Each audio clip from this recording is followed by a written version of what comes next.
इन सारे प्रश्नों को सुनकर फिर लक्ष्मण जी से कहा, हे लक्ष्मण, आत्मा और प्रश्न तूने बड़ा ही रहस्यमय किया है, बड़ा गंभीर तुम्हारा प्रश्न है। सारी दुनिया की जिज्ञासाओं का समाधान तुम्हारे इस प्रश्नों के द्वारा हो जाएगा। सारी दुनिया के लोगों को ज्ञान किसे कहते हैं इसका पता चल जाएगा। सारी दुनिया के लोगों को वैराग्य किसे कहते हैं इसका पता चल जाएगा। सारी दुनिया के लोगों को माया किसे कहते हैं इसका पता चल जाएगा।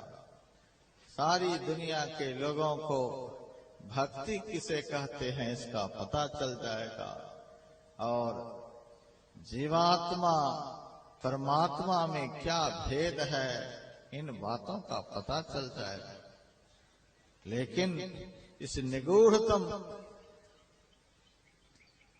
प्रश्न का निगूढ़तम उत्तर सुनने के लिए, समझने के लिए मन का एकाग्र होना बहुत आवश्यक है। चित्त का स्थिर होना बहुत आवश्यक है। बुद्धि का संतुलित होना बहुत आवश्यक है। मन कहीं, चित्त कहीं, बुद्धि कहीं, किसी में तालमेल ही नहीं, केवल शरीर बैठा हुआ रहे। इन सब रहस्यमयी बातों को समझ नहीं पाओगे। सुनहु तात मन मति चित लाई, सबको एकाग्र करके सुनो। देखिए, भगवान श्री राम के सामने मात्र दो ही आदमी हैं, सीता जी और लक्ष्मण जी।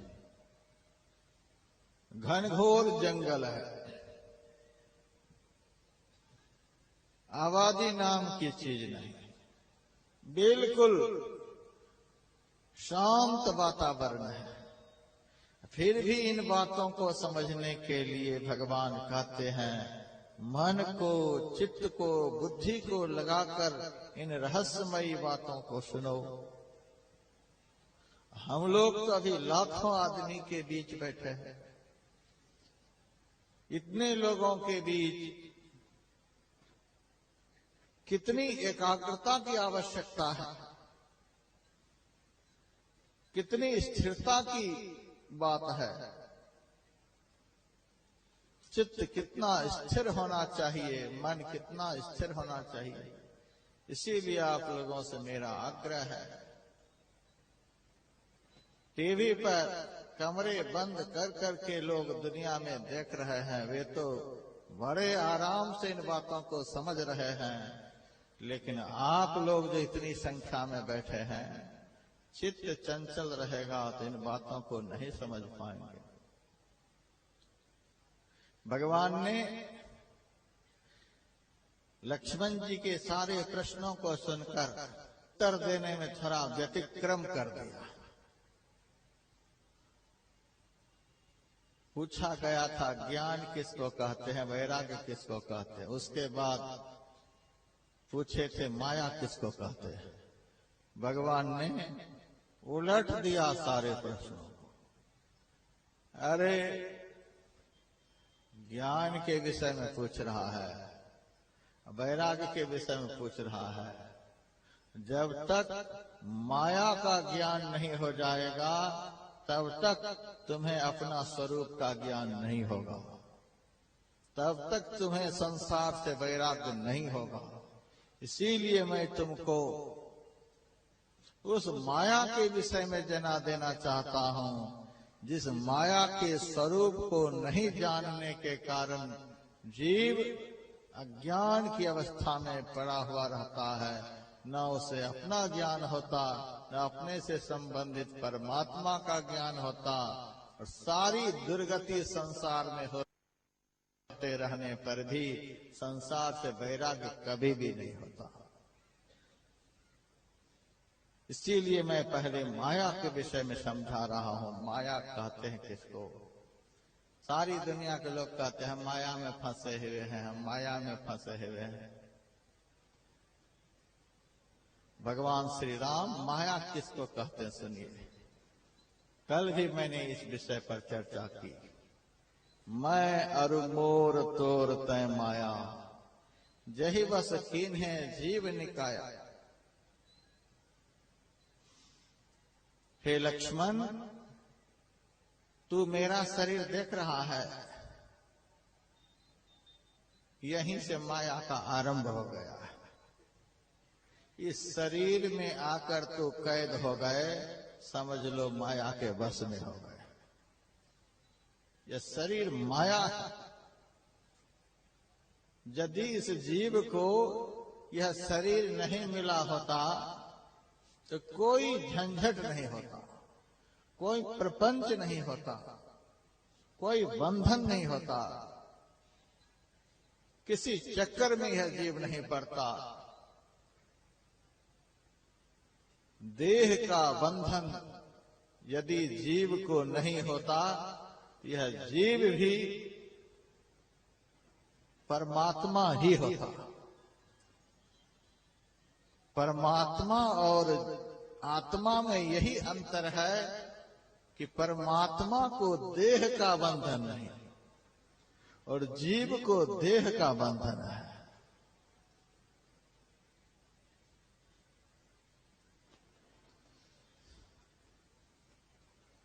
भगवान श्री कृष्ण कहते हैं मैं क्षेत्र नहीं, मैं क्षेत्रज्ञ हूं। क्षेत्र कहते हैं शरीर को, क्षेत्रज्ञ कहते हैं शरीर को जानने वाले को। जो इस शरीर के विषय में अच्छी तरह से जानता है उसको क्षेत्रज्ञ कहते हैं। इस शरीर के सारे प्रपंचों को परमात्मा जानते हैं, इसीलिए सदैव इससे पृथक रहते हैं। जीव इसके प्रपंच को नहीं जानता, इसीलिए इसमें आबद्ध रहता। कल आप लोगों को सुनाया गया था, पहला बंधन पड़ा देह का। बंधन कहे, जंजाल कहे, जाल कहे, आवरण कहे, प्रकृति कहे, सब एक ही माया के बहुत से पर्यायवाची शब्द हैं, पर्यायवाची नाम हैं। यह शरीर ही माया है। इस शरीर में जितना प्रेम होगा, इस शरीर में जितनी आसक्ति होगी, उतना ही बंधन मजबूत होता चला जाएगा। और इस शरीर के साथ साथ धीरे धीरे दूसरे शरीर में आसक्ति होने लग जाएगी, तो बंधन और मजबूत हो जाएगा। तीसरा शरीर से संबंध हो जाएगा तो बंधन और मजबूत हो जाएगा। जितना शरीर से हम आप प्रेम करेंगे, उतना ही माया का बंधन सुदृढ़ होता चला जाएगा। पहला बंधन पड़ा देह का, दूजा बंधन त्रिया जान, तीजा बंधन पुत्र विचारो, चौथा बंधन नाती मान। इस प्रकार से बंधन को बढ़ाते जाइए। एक कवि ने लिखा है, संबंध लाखों व्यक्तियों से यदि करेगा तू सदा, तो कर्म लाखों भांति का करता रहेगा सर्वदा। कैसे बता वह शांति अविचल तत्व को तू पाएगा, लाखों जिसे बिच्छू जैसे कैसे भला वह सोएगा। शरीर का बंधन और फिर दूसरे शरीर का बंधन, तीसरे शरीर का बंधन। जितना शरीर से प्रेम होगा, जितने प्रकार के शरीर से प्रेम होगा, बंधन बढ़ता चला जाएगा। महाराज भरत का प्रेम हो गया मृग के शरीर से, देखिए एक जानवर के शरीर से। और प्रेम होने की देर नहीं, जैसे ही महाराज भरत का शरीर छूटा, उस प्रेम ने, उस आकर्षण ने, उस बंधन ने, उस आसक्ति ने महाराज भरत को महात्मा से जानवर बना दिया। महाराज भरत जी मृग योनि में चले गए। देखिए माया का बंधन। बेटे में आसक्ति हो जाएगी तो फिर क्या कहा जाए, बेटी में आसक्ति हो जाए तो क्या कहा जाए। धर्म ग्रंथों में लिखा हुआ है, आप लोग पढ़िएगा। यदि स्त्री की देह में आसक्ति हो जाए तो दूसरे जन्म में पुरुष को स्त्री का ही शरीर मिल जाता है। देखिए, यदि किसी स्त्री को किसी पुरुष से प्रेम हो जाए, आसक्ति हो जाए, तो दूसरे जन्म में वह पुरुष हो जाएगी। बाप बेटा बन जाता है, बेटा बाप बन जाता है, बड़ा भाई छोटा भाई हो जाता है, छोटा भाई बड़ा भाई हो जाता है। इस प्रकार से शरीर के बंधन में बंधता हुआ यह प्राणी 84 लाख योनियों में चक्कर लगाता रहता है। भगवान कहते हैं, तुम जो यह मेरा शरीर देख रहे हो, यह माया है, शरीर में आसक्ति मत रखना। जिन्होंने शरीर को धारण किया है, उनमें यदि तुम्हारी आसक्ति हो जाएगी तो तुम्हारा कल्याण हो जाएगा। शरीर में आसक्ति रखोगे तो शरीर माया है, बंधन मजबूत हो जाएगा और माया के चक्कर से कभी भी नहीं छूट पाओगे। हमारे गुरुदेव के वचन में, मेरा तेरा दो यम के हाथे, पकड़ी पकड़ी जिन घेरा रे। यमराज के दूत किस जीव को पकड़ते हैं, किस प्राणी को पकड़ते हैं? घेर घेर करके पकड़ते हैं, भागने नहीं देते हैं। किसको? मेरा तेरा, यह मेरा है, यह तुम्हारा है, यह मेरा घर है, यह तुम्हारा घर है। मैं एक जगह सत्संग करने के लिए गया हुआ था। एक धर्म प्रेमी अपने साथ 2-4 बच्चे को लेकर आए, 2-4 और परिवार को लेकर आए और कहने लगे, महाराज यह मेरा बेटा है, यह हमारी बेटी है, ये हमारे पोते हैं, ये हमारे नाती हैं, ये हमारी पत्नी है, ये हमारी बहू है, ये हमारे हैं, ये हमारे हैं। मैंने कहा, हमारे यहाँ कोई नहीं है, सब तुम्हारे ही हैं। तब वह चुप हो गया। मैंने कहा, जिस तरह से हमारा यहाँ कोई नहीं, उसी तरह से तुम्हारा भी यहाँ कोई नहीं। जोरू कौन खसम है किसका, कौन किसी के नाते हैं। आया जम जब दिया नगारा, साफ अलग हो जाते हैं। देख लेना, जब काल सामने खड़ा हो जाएगा, मौत सामने निगलने को खड़ी हो जाएगी, यमदूत पास लेकर सामने आ जाएगा, उस दिन बेटा हाथ जोड़कर किनारे पकड़ लेगा, बेटी हाथ जोड़कर किनारे पकड़ लेगी। सारे संसार के सजल संबंधी एक एक करके किनारे पकड़ लेंगे। उस समय कोई भी सामने खड़े नहीं होंगे। उस समय यदि एक बार भी भगवान का नाम मुंह से निकल जाए, एक बार संत का दिया हुआ नाम का स्मरण हो जाए, एक बार भी, एक बार के नाम स्मरण मात्र से, एक बार उस नाम का मुंह से उच्चारण हो जाए, इतने से ही काल भी किनारे पकड़ लेंगे, मौत भी किनारे पकड़ लेगी, यमदूत भी भाग जाएंगे। अब देखिए तो मेरा कौन है।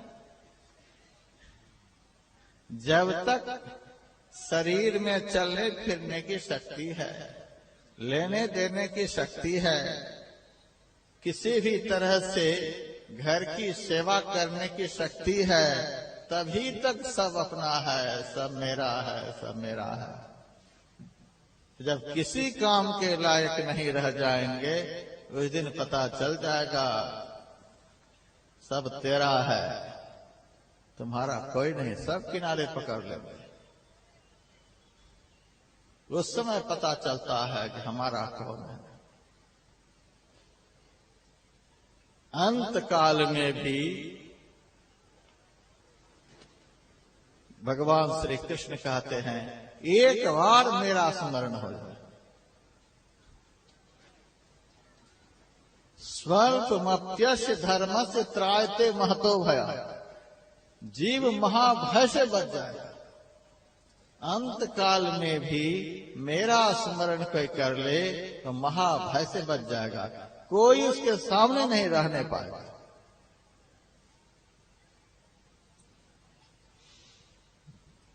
तो भगवान कहते हैं, यह शरीर माया है। तुम जो आंख से मेरे शरीर को देख रहे हो, यह मेरी माया है। और मेरे शरीर से संबंध रखने वाले जितने भी संसार में हैं, वे सब भी माया। तुम्हारा जो शरीर है, यह भी माया। तुम्हारे शरीर से भी संबंध रखने वाले जितने हैं, सब माया। इससे कभी प्रेम मत करना। लेकिन साधु संत महात्मा कहते हैं, इस शरीर से प्रेम तो नहीं करना है, इस शरीर में आसक्ति तो नहीं रखनी है, लेकिन इस शरीर से काम लेना है।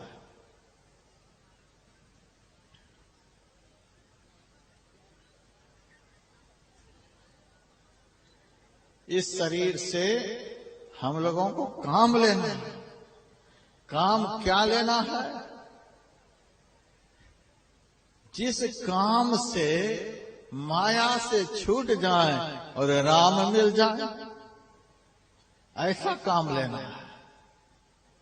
ऐसा काम लेना है कि संसार का बंधन छूट जाए और भगवत भक्ति के बंधन हमारे ऊपर लग जाए कि भक्ति के बिना हम एक क्षण भी रह न पाए। ऐसा काम इस शरीर से लेना है।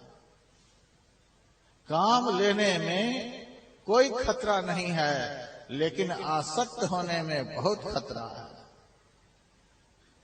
पुत्र से काम लेने में कोई खतरा नहीं, लेकिन पुत्र में आसक्ति रखने में बहुत खतरा है। घर में रहने में कोई खतरा नहीं, लेकिन घर में आसक्ति रखने में बहुत खतरा है। पत्नी के साथ रहने में कोई खतरा नहीं, लेकिन पत्नी में आसक्ति रखने में बहुत खतरा है। यह आसक्ति ही बंधन है। बंधन को ही माया कहते हैं। किसी के साथ भी रहने में कोई खतरा नहीं, लेकिन किसी में आसक्त हो जाने में खतरा है। अयोध्या जी में एक बड़े अच्छे संत हुए, जिसका नाम था पलटू साहब।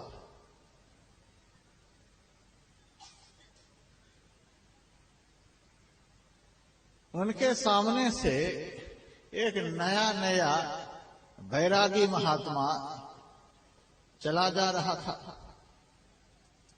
संत पलटू साहब ने कहा, अरे इधर कहाँ जा रहे हो? उन्होंने कहा, मैं जा रहा हूं भजन करने के लिए। पलटू साहब ने कहा,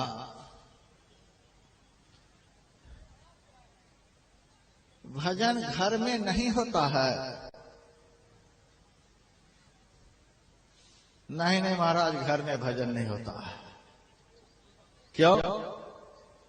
घर में पत्नी है, घर में बच्चे हैं, घर में सारे सज्जन संबंधी हैं, इस माया के बीच में भजन नहीं होता। पलटू साहब ने कहा तो जंगल जाओगे तो जंगल में रहोगे कहाँ? तो पेड़ के नीचे रहूंगा। तो 2-4 दिन पेड़ के नीचे रहोगे, उस पेड़ में भी तुम्हारी आसक्ति हो जाएगी। उस पेड़ को छोड़कर तू दूसरे पेड़ के नीचे नहीं जाओगे। पेड़ ही तुम्हारे लिए माया बन जाएगी, बंधन हो जाएगा।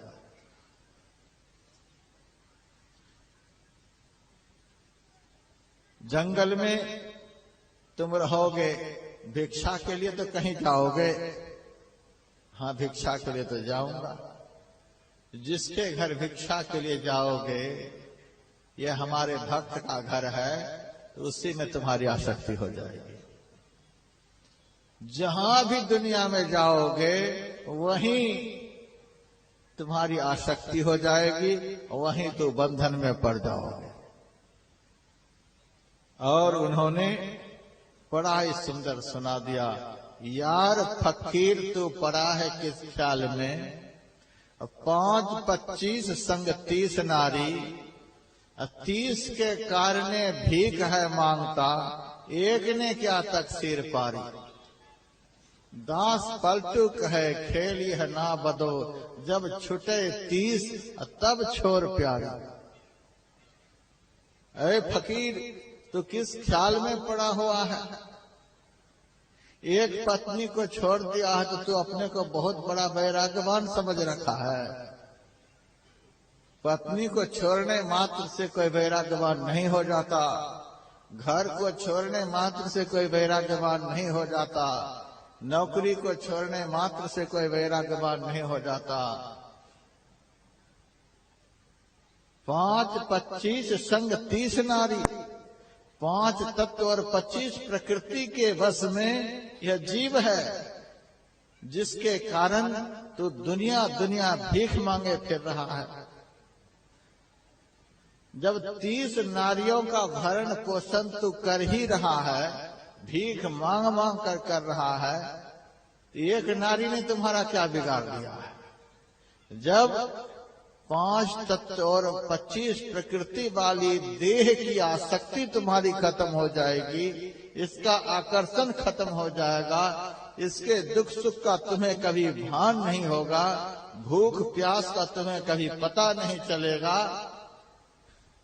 फिर तो सारी दुनिया की नारियों को भी साथ में रखोगे तो भी कोई बंधन नहीं होगा। और जब तक इस देह में तुम्हारी आसक्ति है, 5 तत्वों में तुम्हारी आसक्ति है, 25 प्रकृतियों में तुम्हारी आसक्ति है, तब तक इसको छोड़ने से क्या होगा? पहले इस 30 की आसक्ति छोड़ दो, फिर एक पत्नी को छोड़ देना। कितनी बड़ी बात पलटू साहब बता दी। माया यार फकीर कहत जंजाल है, सांप खिलौना करे एक दिन काल है। माखी लय मधु धरे और कोई खाएगा, अरे हारे पलटू सिंह जतन जो करे सियार हो जाए। ये संसार से प्रेम करना, संसार के वस्तु और व्यक्तियों में आसक्ति रखना, समझ लीजिए हम सांप के साथ खेल रहे हैं। एक दिन डसेगा, एक दिन हमको खत्म कर देगा। उसी तरह से शरीर और संसार में आसक्त होकर के रहना एक दिन अपने का सत्यानाश कर देना है। भगवान कहते हैं मेरा शरीर, तुम्हारा शरीर, मेरे शरीर से संबंधित व्यक्ति और वस्तु, तुम्हारे शरीर से संबंधित व्यक्ति और वस्तु सब माया है। और सुनो, गो गो चर जहां लगी मन जाई, सो सब माया जाने हो भाई। गो नाम है इंद्रियों का, गोचर कहते हैं जहां इंद्रियां विचरण करती हैं। इंद्रियां कहां विचरण करती हैं? पंच विषय के बाजार में। और इंद्रियां कहीं जा ही नहीं सकती। जहां विषय नहीं है वहां इंद्रियां जा नहीं सकती। विषय कहां नहीं है? कबीर साहब कहते हैं, जहां पुरुष तहवा कछ नाही, जहां परमात्मा है वहां संसार का कोई विषय नहीं। परमात्मा को निर्विषय तत्व कहा गया है। निर्विषय तत्व की तरफ इंद्रियां यदि चलती हैं तो थोड़ी ही दूर से वापस आ जाती है। यतो वाचो निवर्तन्ते अप्राप्य मन शासन। मन, बुद्धि आदि इंद्रियां जितनी भी हैं कुंठित हो जाती है, आगे नहीं बढ़ पाती, वापस हो जाती है इसी संसार की ओर। गो इंद्रियों को कहते हैं और गोचर संसार के विषयों को कहते हैं। रूप, रस, गंध, स्पर्श और शब्द, इन पंच विषयों का ही बाजार संसार में लगा हुआ है। इसी में हमारी इंद्रियां विचरण करती रहती हैं। विषय शब्द में 3 अक्षर हैं। आखिरी अक्षर य है। इस य को यदि हटा दिया जाए तो क्या बचेगा? विष बचेगा। संत महापुरुष कहते हैं, इस संसार को सोना का घड़ा समझो। सोने के घड़ा में पंच विषय रूपी विष भरा हुआ है और यह जो है वह ढक्कन लगा हुआ है, जिस कारण आदमी को यह विषय जहर के रूप में दिखलाई नहीं दे रहा है। विषय यथार्थ में है तो जहर, लेकिन यह के ढक्कन से जो ढका हुआ है इसलिए नजर नहीं आ रहा है। बड़ा आनंद आ रहा है लोगों को भोगने में। संत तुलसीदास जी महाराज की एक बड़ी विलक्षण वाणी है। काम भुजंग डसत जब जेही, विषय निम्ब कटु लागन तेही। काम रूपी भुजंग जिसको डस लेता है उसको विषय रूपी नीम का पत्ता कड़वा नहीं लगता। मैंने एक माई को देखा था, उसको एक भयंकर नाग ने डस लिया था। झाड़ फूक करने वाले के पास उस माई को ले गया था। झाड़ फूक करने वाले, विष उतारने वाले ने उस माई के मुंह में एक नीम का पत्ता दे दिया। माई, इस पत्ता को चबा कर बतलाओ, पत्ता चबाने में कैसा लग रहा है? माई कहती है, पत्ता चबाने में बहुत मीठा लग रहा है। उस माई को नीम का पत्ता मीठा लग रहा है। जहर उतारने वाले ने कह दिया, सही में भयंकर नाग ने इसको डस लिया है। जहर का बड़ा भारी इसके ऊपर असर हो गया है, इसीलिए नीम का पत्ता इसे कड़वा नहीं लग रहा है, मीठा लग रहा है। जहर का असर हो गया है।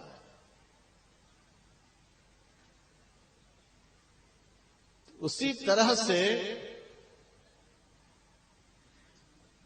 काम, क्रोध, लोभ, मोह, मद और मात्सर्य, ये 6 विकार है।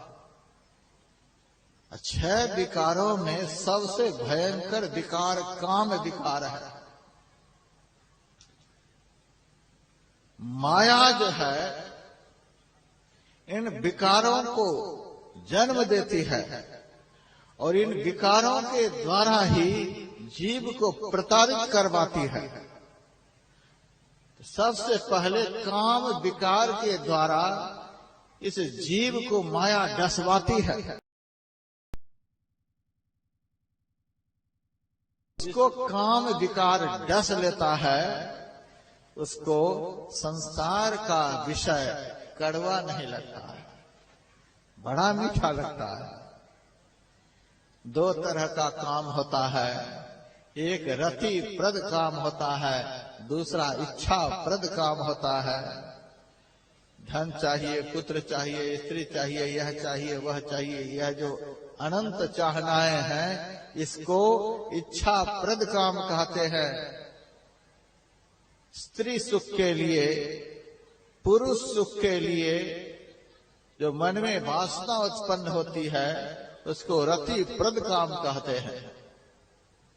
किसी भी तरह से काम विकार किसी के ऊपर सवार हो जाए, काम रूपी भुजंग किसी को डस ले, उसका ऐसा असर होता है कि संसार का विषय जो नीम के पत्ता के समान कड़वा है वह कड़वा नहीं लगता, मीठा लगता है। हम लोग थोड़ा सा विचार करेंगे इन विषयों पर। संसार का रूप देखने में कड़वा लगता है, बड़ा आनंद आता है देखने में। समझ लीजिए कि विकार ने हमको डस लिया है, हम विकार के वशीभूत हो गए हैं। संसारिक लोगों का शब्द सुनने में यदि हमको बहुत अच्छा लग रहा है, बहुत मीठा लग रहा है, तो समझ लीजिए कि काम रूपी भुजंग ने हमको डस लिया है, जहर का असर हो गया है हमारे ऊपर, इसीलिए अच्छा लग रहा है।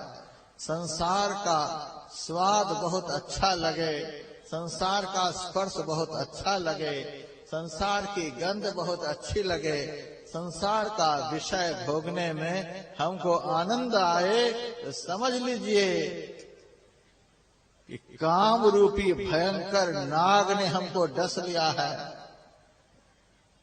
और माया की यही सेना है।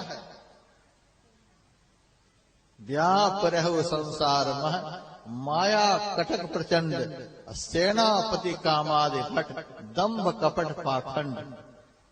माया की सेनापति काम क्रोध लोभ मोह मद मात्सर्य है। इन्हीं सेनापतियों के द्वारा भगवान की जो प्रचंड माया है जीव को प्रताड़ित करती है। इन्हीं विकारों के द्वारा माया जीव को सताती है। हम लोग देखें संसार का विषय भोगने में हमको आनंद आ रहा है कि कड़वा लग रहा है। प्रायः मनुष्य को यह विषय भोग बहुत मीठा लग रहा है। जब तक संसार का विषय भोग मीठा लग रहा है तब तक भजन कभी भी मीठा नहीं लगेगा। हमसे बहुत भक्त आकर के कहते हैं महाराज ध्यान में मन नहीं लगता है। मैं कहता हूं संसार में मन लगता है कि नहीं लगता है? महाराज संसार में भी मन लगता है। तो जब तक संसार में मन लगेगा, जब तक संसार में आनंद आएगा, जब तक संसार के विषयों में आनंद आएगा, जब तक संसार के विषयों में आकर्षण रहेगा, तब तक ध्यान में कभी मन नहीं लगेगा, तब तक ध्यान कभी भी मीठा नहीं लगेगा। तुलसीदास जी महाराज के वचन में है, जो पै राम लाग तो मीठो, यदि मुझे राम मीठा लगता तो संसार मीठा नहीं लगता। अभी संसार बहुत मीठा लग रहा है, इसीलिए भजन मीठा नहीं लग रहा। स्वामी राम तीर्थ से किसी ने पूछा था, महाराज भगवान का दर्शन कब होगा? स्वामी राम तीर्थ ने कहा, दर्शन तो तुरंत हो जाएगा, लेकिन तुम दर्शन करना चाहते नहीं हो। भक्तों ने कहा, महाराज हम तो भगवान का खूब दर्शन करना चाहते हैं, आप कहते हो तुम दर्शन करना नहीं चाहते। हम तो सदैव चाहते भगवान का दर्शन हो जाए। स्वामी रामतीर्थ ने कहा, जितना प्रेम तुम्हारा अपनी स्त्री से है, जितना प्रेम तुम्हारा अपने पुत्र से है, जितना प्रेम तुम्हारा अपना घर से है, जितना प्रेम तुम्हारा अपनी नौकरी से है, जितना प्रेम तुम्हारा अपने व्यापार से है, जितना प्रेम तुम्हारा अपना धन से है, उसका आधा प्रेम भी जिस दिन भगवान में हो जाएगा उसी दिन दर्शन हो जाएगा। थोड़ा सा विचार करके देखिएगा यह बात सत्य है कि नहीं है। 5 साल का लड़का पढ़ने के लिए स्कूल चला जाता है तो माता पिता छुट्टी के समय दरवाजे पर झांक झांक करके देखते हैं कि लड़का आ रहा है कि नहीं आ रहा, लड़का आ रहा है कि नहीं आ रहा। अब 5 मिनट यदि आने में देर हो जाती है तो स्कूल की तरफ भी जाने को तैयार हो जाते। क्या बात है अब तक नहीं आए, क्या बात है अब तक नहीं आए। एक लड़का में कितना प्रेम मनुष्य का हो गया है, जो बुढ़ापे में बढ़िया से कपाल क्रिया करेगा, उससे कितना प्रेम हो गया है कि 5 मिनट विलंब हो जाता है तो उसके बिना रहा नहीं जाता है, छटपटाने लग। में भक्त लोग हैं, किसी के बच्चे खो जाते हैं, देखिए कार्यालय में जाकर के घोषणा करवाते रहते हैं, बेकदरी से माता पिता खोज रहे हैं, बेकदरी से माता पिता खोज रहे हैं, जल्दी से किसी को मिल जाए तो कार्यालय में पहुंचा दीजिए, बेसब्री से खोज रहे हैं, आकुल व्याकुल हो रहे हैं। देखिए पत्नी 10 मिनट के लिए दूसरे के घर चली जाए, किसी से मिलने के लिए चली जाए तो देखिए कैसे छटपटाते हैं। पति 2 दिन के लिए हरिद्वार पहुंच जाए, देखिए किस कदर छटपटाती है। व्यापार में थोड़ा सा नुकसान हो जाए, देखिए आदमी किस कदर छटपटाते हैं। और बड़े ऑफिसर किसी को सस्पेंड कर दे, देखिए नौकरी के लिए किस कदर छटपटाते हैं। एक बार तेज ओले बरस जाए खेतों में, फसल नष्ट हो जाए, देखिए किसान किस तरह से छटपटाते हैं। दुनिया का थोड़ा सा नुकसान होता है तो आदमी किस कदर छटपटाता है। और भजन में मन नहीं लगता है, ध्यान में मन नहीं लगता है, ध्यान में अपने आराध्य देव का दर्शन नहीं होता है तो हम लोग कभी छटपटाते हैं, हाय दर्शन नहीं हुआ, हाय दर्शन नहीं हुआ, हाय क्यों नहीं दर्शन हुआ, छटपटाते हैं। एक दिन भी नहीं छटपटाते। और दुनिया के लिए देखिए कैसे छटपटाते हैं। रामकृष्ण परमहंस देव जी महाराज कहते थे, किसी की गांठ से 5 पैसे, उस समय पैसे चलते थे, 5 पैसे गिर जाए, मिले नहीं, उस 5 पैसे को कितना दिल दिमाग लगा करके आदमी खोजता है, ढूंढता है।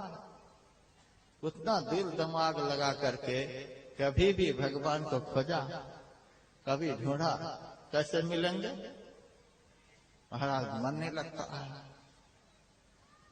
कितना आकर्षण है पुत्र में, धन में, स्त्री में, सबको पता है एक दिन छूटेगा, फिर भी आकर्षण कितना है। परमात्मा का संग कभी छूटने वाला है? कल मैंने सुनाया था, जीव बुद्धि से देखा जाए तो परमात्मा हमारे मित्र हैं, सखा हैं, दोनों सदैव साथ ही रहते हैं, दुख में, सुख में, हानि में, लाभ में, सर्व काल में आत्मा और परमात्मा का संबंध बना ही रहता। यह संबंध कभी विच्छेद नहीं होता। लेकिन संसार का संबंध देखिए, पिता का शरीर छूट जाए तो कभी भी पत्र लिखेगा बेटा को? नहीं लिखेगा। अब पुत्र यदि यहां से चला जाए तो माता पिता कितना भी रोए कभी पत्र लिखेगा, वहां से फोन करेगा कि मैं यहां पर हूं? कभी नहीं। उसी से हमारा प्रेम है। जो एक बार संबंध विच्छेद हो जाए तो फिर संधि नहीं होती। हम लोग जब व्याकरण पढ़ते थे, एक एक शब्द को 20 बार तोड़ते थे, जोड़ते थे। संधि विच्छेद, शब्द को तोड़ देते थे, फिर जोड़ देते थे, तोड़ देते थे, जोड़ देते थे। कितना क्या सब करते थे। एक शब्द टूट जाता है, जुड़ जाता है। लेकिन यह संसार का संबंध कैसा है, एक बार विच्छेद होता है फिर संधि नहीं होती है, सदा के लिए चले जाए। एक माई कलकत्ता की थी, मेरे पास आकर रोने लगी, महाराज मेरे पर कृपा करो। क्या कृपा करूं सो बताओ। मेरे पति 3 महीने पहले चले गए, तो मैंने कह दिया जाने दो, चले गए थे। माई बहुत नाराज हो गई, महाराज आप तो एक बार में कह देते हो, जाने दो, चले गए थे।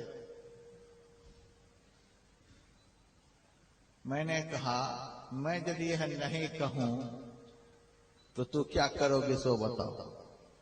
मैं क्या कहूं, रहने दो उसको, वे तो चले गए, तो मैं बुलाने के लिए जाऊं उनको? कहां गया, नहीं गया, किस जोनी में गया, किस देश में जन्म लिया, किस प्रांत में जाकर के जन्म लिया, क्या कर रहा है, मैं क्या करूंगा उसके लिए? जब चला ही गया तो जाने दो उसको। नहीं नहीं महाराज मेरे पर कृपा करो। क्या कृपा करो? महाराज चले तो गए ही हैं, आने वाले तो नहीं हैं। मेरे ऊपर कृपा यह करो कि अगला जन्म में भी वे ही पति के रूप में मुझे प्राप्त हो जाए।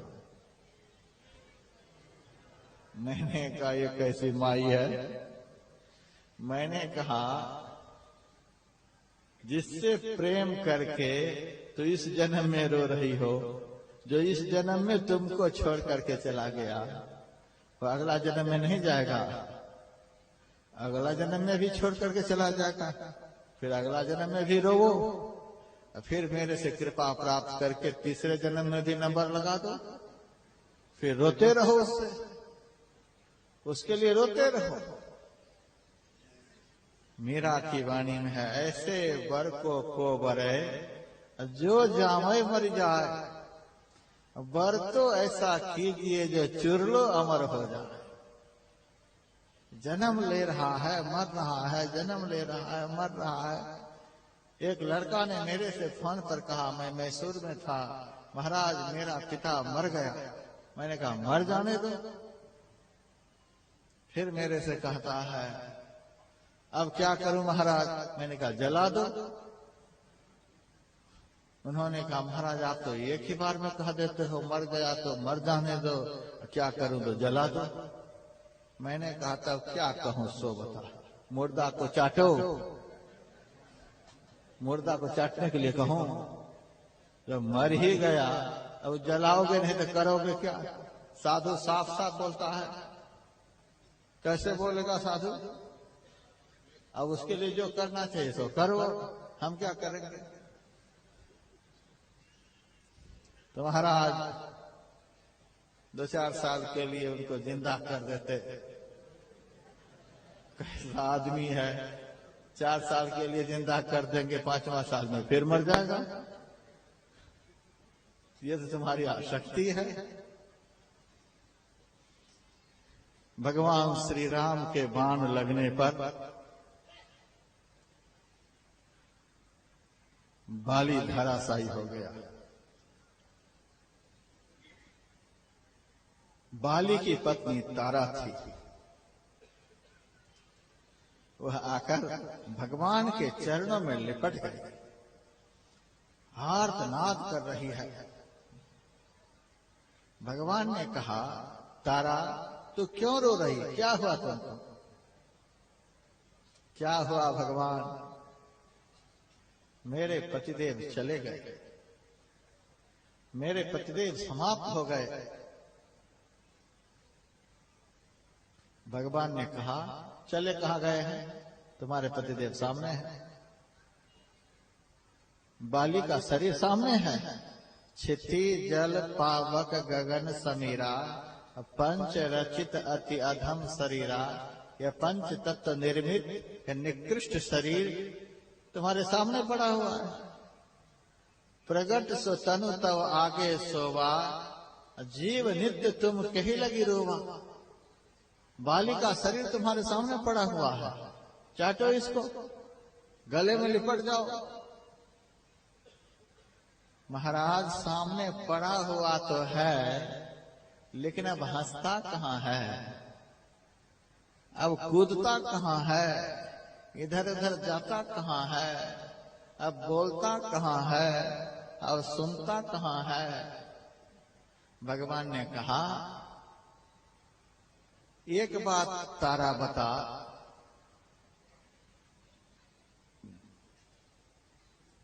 कि जो इसके अंदर में रहकर बोल रहा था, जो इस शरीर के अंदर में रहकर सुन रहा था, जो इस शरीर के अंदर में रहकर चल फिर रहा था, हंस रहा था, उसको तो पहले देखी थी। तब मेरा तारा कहती है, उसको तो पहले भी नहीं देखी थी। भगवान ने कहा, उसको तो पहले भी नहीं देखी थी, तो अभी भी नहीं देख रही है। जिस शरीर को तू पहले देख रही थी, वह शरीर अभी भी तुम्हारे सामने है। अब रोने की तो कोई बात ही नहीं। यदि उस हंसने वाले के लिए, देखने वाले के लिए, कूदने वाले के लिए, जो इसके अंदर से क्रिया कर रहे थे, उसके लिए रो रही हो, तो वह मरता नहीं है। आत्मा नित्यम अवध्योयं कौमारं यौवनं जरा, तथा देहांतर प्राप्तिर धीरस् तत्र न मुह्यति। आत्मा नित्य है, जो इसके अंदर विराजमान होकर हंस रहा था, जिसके होने से बाली का मुंह प्रफुल्लित होता था, आंख देखती थी, कान सुनता था, सारी इंद्रियों से काम हो रहा था, उसको तूने पहले भी नहीं देखे। और वे नहीं दिखलाई देने वाले जो हैं, वो आत्मा है। आत्मा नित्य नित्य है, शाश्वत है, उसकी मृत्यु नहीं होती है, उसका जन्म ही नहीं होता, तो उसके लिए क्या रोना? वह तो नित्य है, वह मरता ही नहीं है। और शरीर अनित्य है, इसका तो नाश स्वाभाविक है। शरीर बचाए बच नहीं सकता, आत्मा मिटाए मिट नहीं सकती। फिर रोना क्या है? तारा को ज्ञान हो गया, तारा विकल देख रघुराया, दीन ज्ञान हरि लीन्ही माया। आत्मा अनात्मा का ज्ञान देकर तारा के अंदर जो उस देह में आसक्ति हो गई थी, उस आसक्ति को ही माया कहते हैं। दीन ज्ञान हरि लीन्ही माया, आसक्ति का हरण कर लिया। महाराज आप सही में सत्य कहते हो, मैंने पहले भी नहीं देखा।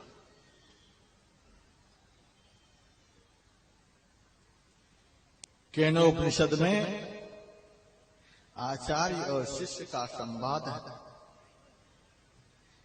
शिष्य आचार्य से प्रश्न करता है, केने शितम पतति प्रेषितम मनः। हे आचार्य, किसकी प्रेरणा से हमारा मन संसार के विषयों में जाकर गिरता है, आसक्त हो जाता है? केने शितम वाच मिमाम वदंती, किसकी प्रेरणा से मुंह में बोलने की शक्ति आती है, वाणी बोलती है? किसकी प्रेरणा से नासिका सुगंध दुर्गंध का ज्ञान करती है। चक्षु श्रोत्रम कौ देवो युनक्ति,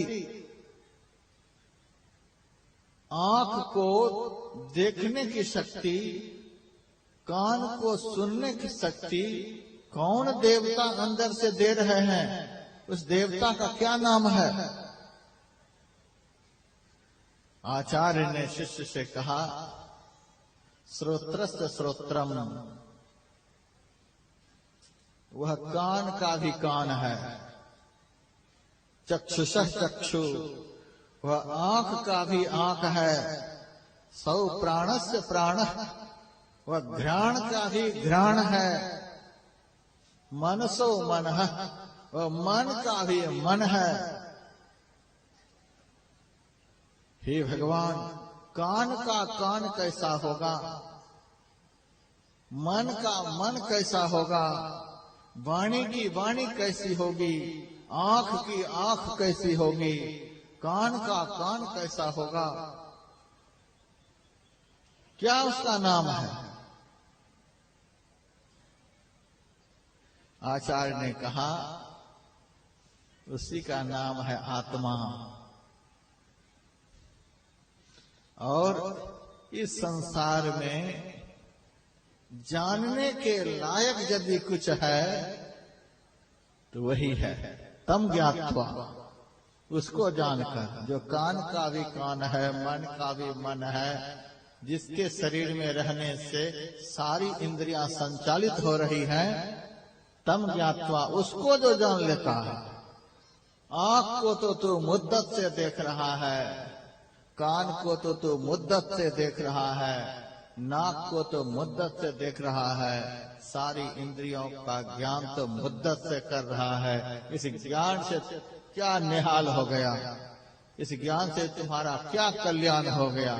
क्या उद्धार हो गया? कौन सा दुख मिट गया? कौन सा आनंद प्राप्त हो गया?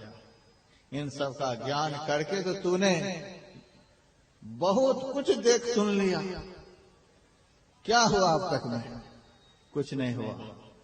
मेरे कहने से जिसकी प्रेरणा से सारी इंद्रियां संचालित हो रही हैं, उस आत्म वस्तु को जान लो। तम ज्ञात्वा, सबको प्रेरित करने वाला, सबको संचालित करने वाला, सबको चलाने वाला, जो इसके अंदर में ड्राइवर बैठा हुआ है, उस आत्मा ड्राइवर को जो जान लेता है, अति मुच्य धीरा प्रत्यासमालोकाद मुता भवंती, शरीर और संसार के बंधनों से मुक्त हो जाता है, उसे अमृतत्व की प्राप्ति हो जाती है। जन्म मरण का सारा बंधन छूट जाता है, माया का सारा आवरण समाप्त हो जाता है। जानने के लायक तो वह है, और हम लोग किसको जानने में लगे हुए हैं? स्वामी रामतीर्थ ने कहा, जो जानने के लायक है, जो प्रेम करने के लायक है, जो आकर्षण के योग्य है, जो मिलने के लायक है, जो प्राप्त करने के लायक है, उनसे तो मिलते नहीं, उनसे तो प्रेम करते नहीं। प्रेम तो तुम्हारा संसार से इतना हो गया है, इतना गहरा हो गया है कि ध्यान के लिए बैठते हैं, भजन के लिए बैठते हैं, तो भी हमारा ख्याल उधर ही चला जाता है। एक मिनट के लिए भी हम अपने मन को माया के जंजाल से अपने को अलग नहीं कर पाते। स्वामी विवेकानंद जी महाराज से भी एक नवयुवक ने पूछा था, महाराज आपने ईश्वर को देखा है? स्वामी विवेकानंद जी महाराज ने कहा, यदि मैं कह दूं ईश्वर को देखा है तो तुमको क्या मिल जाएगा? यदि मैं कह दूं कि नहीं देखा है, तुम्हें क्या कौन सा प्रमाण मिल जाएगा कि नहीं देखा है? यह सब प्रश्न करने के लायक है। फिर भी सुनो, मैंने ईश्वर को नहीं देखा है, लेकिन तुमको देखने की इच्छा है, तुम देखना चाहते हो? नवयुवक ने कहा, महाराज यदि आप दिखला देंगे तो हम ईश्वर को देख लेंगे। अच्छा, देखने की इच्छा है? हाँ महाराज।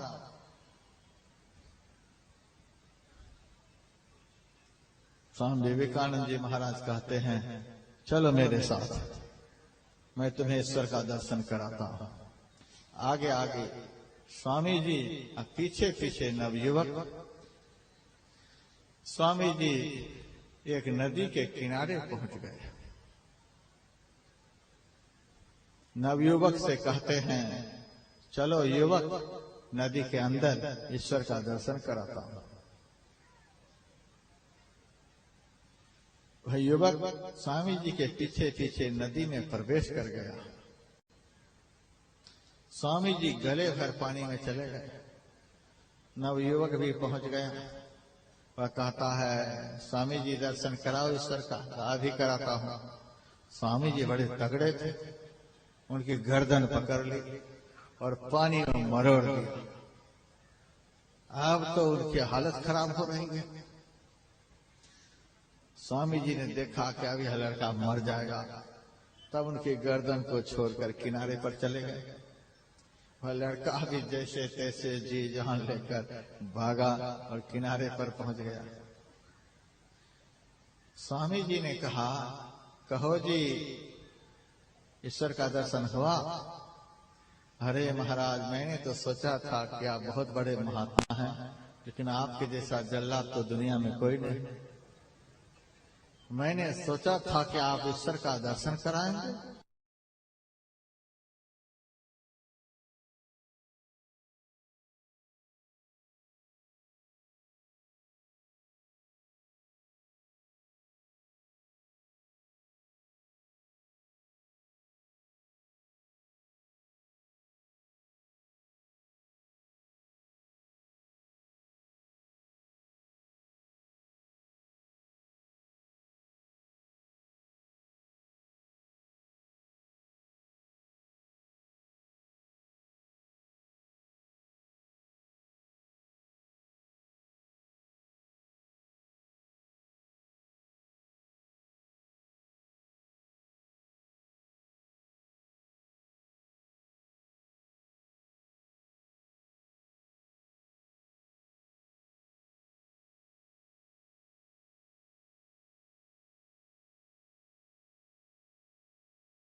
अंतःकरण बिल्कुल निर्मल हो जाता है। और जिस क्षण तुमको दुनिया में किसी की याद नहीं आएगी, सबको भूल जाओ। एक बहुत अच्छे कवि हुए मियां नजीर अकबराबादी, उनकी वाणी में है, कुछ जुल्म नहीं, कुछ जोर नहीं, कुछ दाद नहीं, फरियाद नहीं, कुछ बंद नहीं, कुछ कैद नहीं, कुछ जब्र नहीं, आजाद नहीं, शागिर्द नहीं, उस्ताद नहीं, वीरान नहीं, आबाद नहीं हैं। जितनी बातें दुनिया की सब भूल गए, कुछ याद नहीं। जिस क्षण ऐसा हो जाएगा कि दुनिया को बिल्कुल भूल जाओगे, दुनिया की तरफ मन बिल्कुल नहीं जाएगा, उसी क्षण दुनिया बनाने वाले तुम्हारे अंदर प्रकट हो जाएंगे। एक क्षण के लिए भी दुनिया बनाने वाले विलंब नहीं करेंगे। यदि ईश्वर का दर्शन करना चाहते हो, अपने आप को ऐसा बना लो, और ऐसा तब तक तुम नहीं बना पाओगे जब तक तुम्हारा मन, तुम्हारी इंद्रियां विषयों के बाजार में विचरण करती रहेंगी। भगवान कहते हैं, गो गो चर जहां लगी मन जाई, सो सब माया जाने हो भाई। गो इंद्री, अगोचर इंद्रियों के विषय, इन विषयों के लिए, इन विषयों को ग्रहण करने के लिए हमारी इंद्रियां जहां जहां जाती हैं, अथवा समग्र इंद्रियों के द्वारा जो कुछ भी पकड़ में आता है, जो कुछ भी ग्रहण में आता है, सब माया जाने हो भाई। माया का अर्थ होता है माँ और या। माँ कहते हैं नहीं को, या कहते हैं जो को। जो नहीं उसी को माया कहते हैं। जिसका अस्तित्व नहीं, जिसका कोई आधार नहीं, जिसका कोई अवलंब नहीं, उसी को माया कहते हैं। इंद्रियों के द्वारा जो कुछ भी ग्रहण में आता है, हे लक्ष्मण, इसको माया समझ लेना। माया उसी को कहते हैं जिसका अस्तित्व नहीं। अस्तित्व विहीन पदार्थ में जो अपने मन को लगाएगा, उसको सुख कैसे मिलेगा? ज्ञान वैराग्य प्रकाश में मैंने पढ़ा था, एक महात्मा नदी के किनारे बैठा हुआ था। उसे बड़ी ठंडी लग रही थी। ठंडी के मारे वह ठिठुर रहा था। उसके मन में हो रहा था, यदि एक बढ़िया सा कंबल अभी मिल जाता तो ठंडी से त्राण पा लेता। उसी क्षण वह महात्मा देखता है कि सामने से एक काला कंबल बहता हुआ जा रहा है। महात्मा को बड़ी प्रसन्नता हुई। देखो भगवान की कैसी दया है। मन में हुआ और भगवान ने मेरे सामने काला कंबल भेज दिया। नदी में उन्होंने छलांग लगा दी कंबल पकड़ने के लिए। जैसे ही उस कंबल को पकड़ना चाहा, वह कंबल नहीं था, वह काला रंग का भालू था। सोचा था कि कंबल बहता हुआ जा रहा है, कंबल समझ करके उन्होंने छलांग लगा दिया। और जैसे ही पकड़ना चाहा, उस भालू ने ऐसा तमाचा लगाया, वहीं उनकी सारी ठंडी खत्म हो गई। दिखलाई दे रहा है कुछ और कार्य हो रहा है कुछ। कंबल नहीं था और दिख रहा था कंबल। और वहां जाने पर सुख मिला कि दुख मिला? दुख मिला।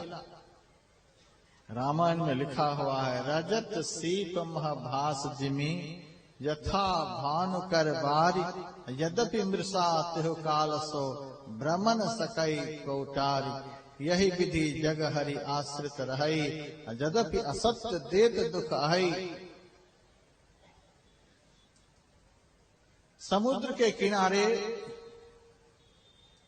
सीपियां पड़ी हुई होती हैं, उसके ऊपर सूरज की किरणें पड़ती हैं, चमचम चमकती हुई दिखलाई देती हैं।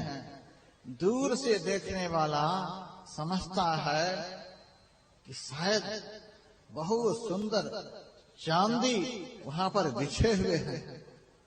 चांदी समझकर दूर से देखने वाला लपक कर उसको पकड़ना चाहता है। जब बिल्कुल समीप जाता है, देखता है चांदी तो है नहीं, यह सीपी है, इससे हमारा क्या होने को है।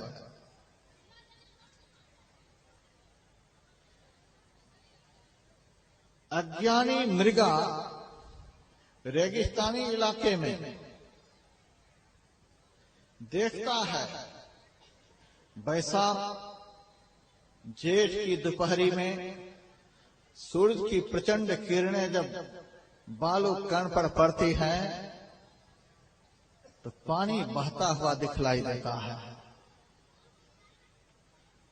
अज्ञानी मृग को लगता है कि पानी सामने से बह रहा है।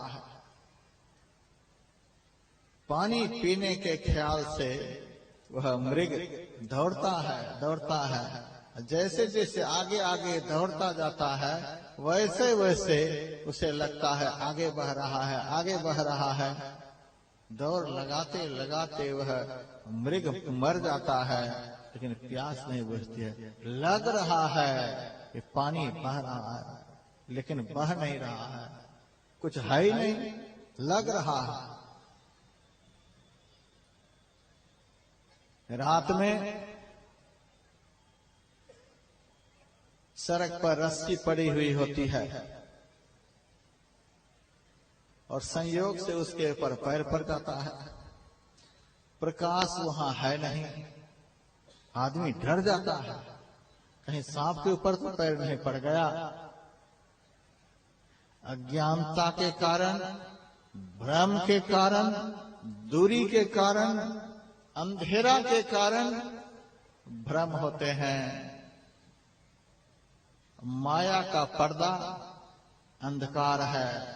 जब तक माया के पर्दा से इस जीव का शाश्वत स्वरूप ढका हुआ रहेगा, तब तक दुख की जगह यह सुख समझकर भटकता रहेगा और अंत में रोता रोता दुनिया से चला जाएगा। लगता है अब सुख मिलेगा, अब सुख मिलेगा। जब से जन्म हुआ है तब से इसी चक्कर में हम आगे बढ़ते चले जा रहे हैं। अब सुख मिलेगा, अब सुख मिलेगा। सुख की कामना करते हुए कोई 40 साल के हो गए, कोई 60 साल के हो गए, कोई 80 साल के हो गए, कोई मरने पर आ गए। फिर भी विश्वास है कि शायद मिल जाए, मरते मरते भी नाव पर चढ़ जाए, डूबते डूबते भी नाव पर सवार हो जाए। लेकिन डूब ही जाता है। नाव रहे तब तो वह चढ़े, नाव है ही नहीं, नाव तो केवल दिख रही है। उसी तरह से संसार में सुख केवल दिख रहा है, सुख है नहीं। जैसे उस महात्मा की जान चली गई, कंबल दिख रहा था, कंबल था नहीं, जानलेवा जानवर था। उसी तरह से संसार है, सुख दिख रहा है लेकिन यहाँ सुख है नहीं। इसी के पीछे दुनिया जा रही है। मेरे पास एक सज्जन आया, महाराज बरसों से अपने गांव में चुनाव लड़ रहा हूं, एक बार भी मुखिया नहीं बन पाया, एक बार भी ग्राम प्रधान नहीं बन पाया। महाराज आपकी कृपा हो जाता तो महाराज बन जाता कुछ। बहुत दिनों से परेशान हूं महाराज। मैंने कहा तुम्हारी यदि यही इच्छा है तो हम भगवान से प्रार्थना करते हैं, शायद प्रार्थना की सुनवाई हो गई और वह मुखिया बन गया। कुछ दिनों के बाद फिर जिला अध्यक्ष के लिए चुनाव सामने आया। फिर मेरे पास आया, महाराज कई एक साल मुखिया के पद पर रहे, अब जिला अध्यक्ष का चुनाव आ गया है, आपकी कृपा हो जाती। ठीक है चलो, जिला अध्यक्ष भी वह बन गया। फिर विधानसभा का चुनाव सामने आया, महाराज कृपा करते इस बार भी हम खड़े हो जाते।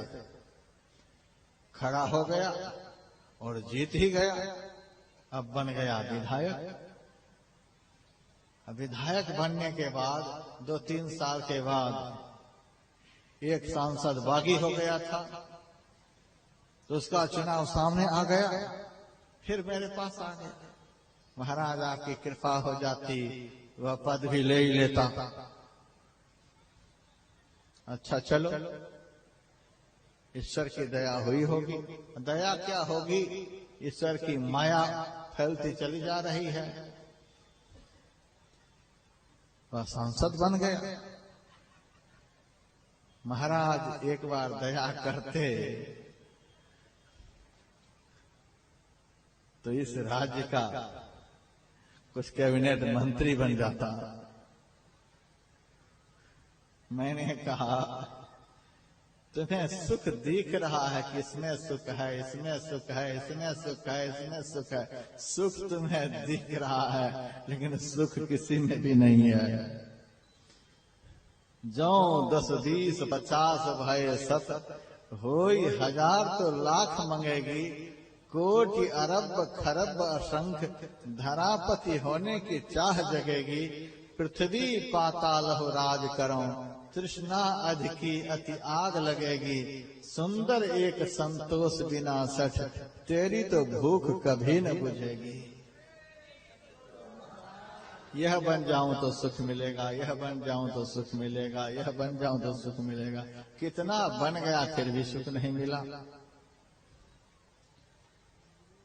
तुलसीदास जी महाराज की वाणी में धनहीन धनवान सुखी, धनवान कहे सुख राजा को भारी, राजा कहे चक्रवर्ती सुखी, चक्रवर्ती कहे सुख इंद्र को भारी, इंद्र कहे चतुरानन सुखी, चतुरानन कहे सुख विष्णु को भारी। तुलसीदास विचारी कहे हरि भजन बिना सब लोग दुखारी। भजन करने से भगवत प्राप्ति होती है, भजन नहीं करने से माया की प्राप्ति होती है। माया किसको कहते हैं, जिसका अस्तित्व नहीं। अस्तित्वहीन पदार्थ की प्राप्ति से सुख कैसे मिलेगा, उसका कोई अस्तित्व है ही नहीं। पानी को कोई कितना भी मथे घी निकल सकता है, परिश्रम के अलावा कुछ भी नहीं। भूसा को कितना भी कोई कूटे, दाना निकल सकता है, परिश्रम के अलावा कुछ भी नहीं। बालू को कितना भी कोई पेड़े, उससे कभी तेल निकल सकता है, कभी भी नहीं। परिश्रम के अलावा कुछ भी नहीं। और दोनों हाथों से कोई आकाश को पकड़ना चाहे, सारे जीवन मुट्ठी को बांधे खोले बांधे खोले आकाश को पकड़ सकेगा, कभी नहीं।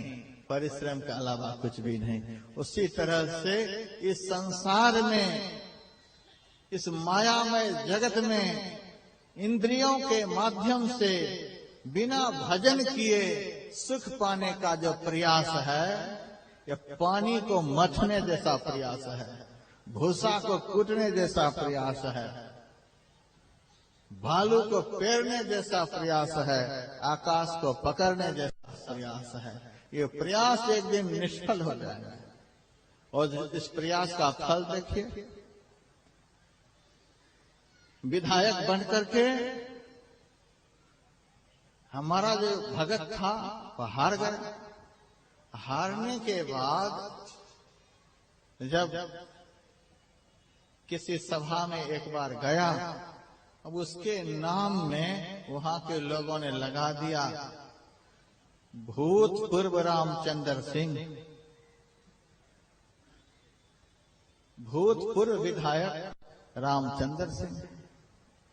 कितना बढ़िया नाम था रामचंद्र, और उस नाम ने भूत लगा दिया। ताज्जुब हो गया। मैंने कहा इसके नाम में भूत क्यों लगाया तू? अब नहीं रहा। जिस पद पर था वह पद नहीं रहा, भूत लग गया।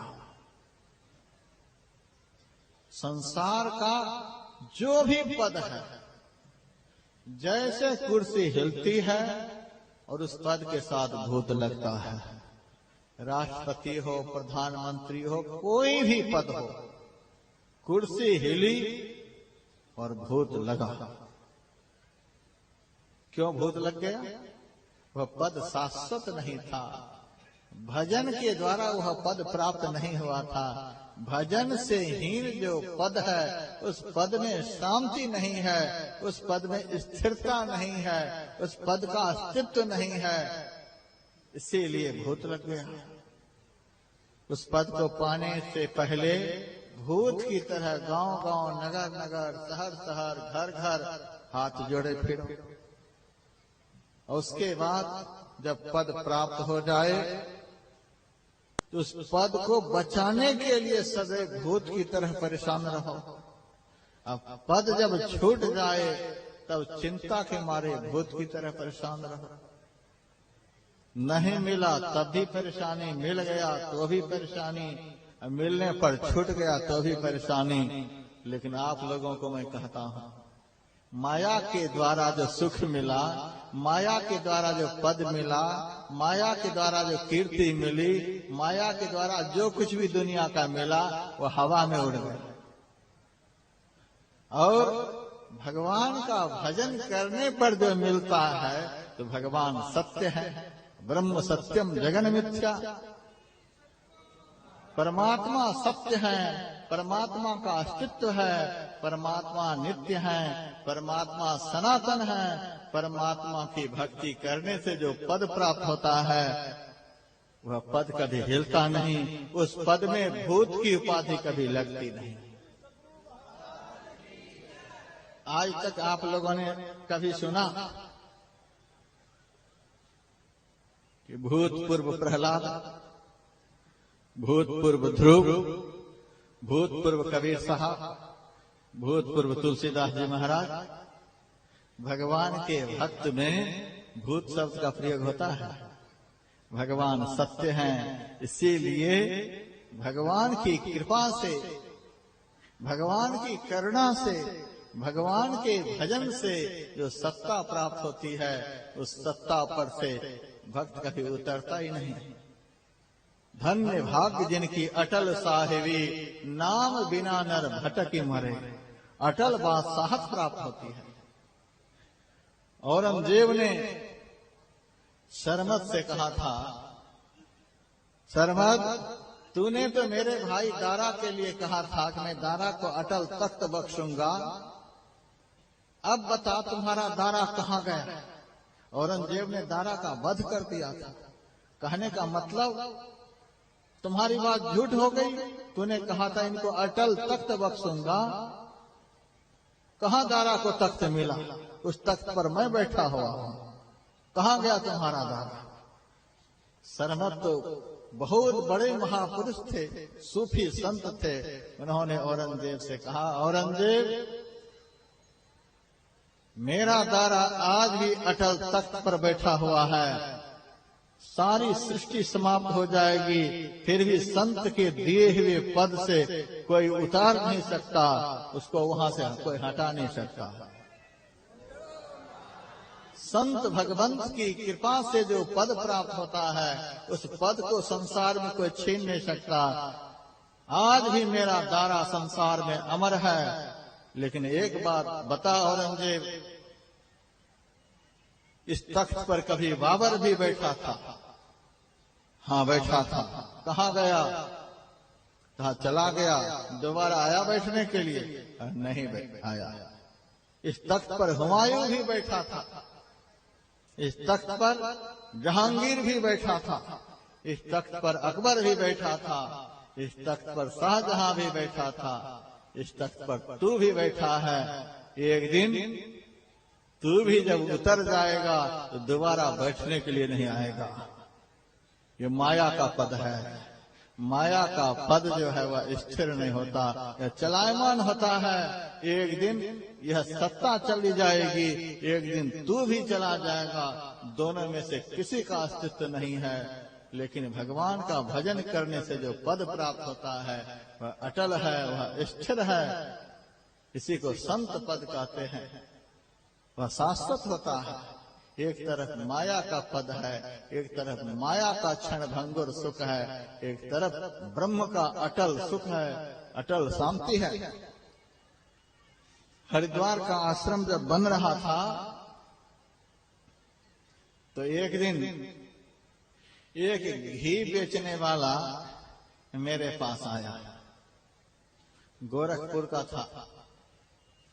सुबह सुबह आया था और मेरे से कहने लगा, महाराज बहुत सुंदर गाय का घी बेचने के लिए आया, और सुबह सुबह आपके ही पास आया, आप ही है घी ले लो महाराज।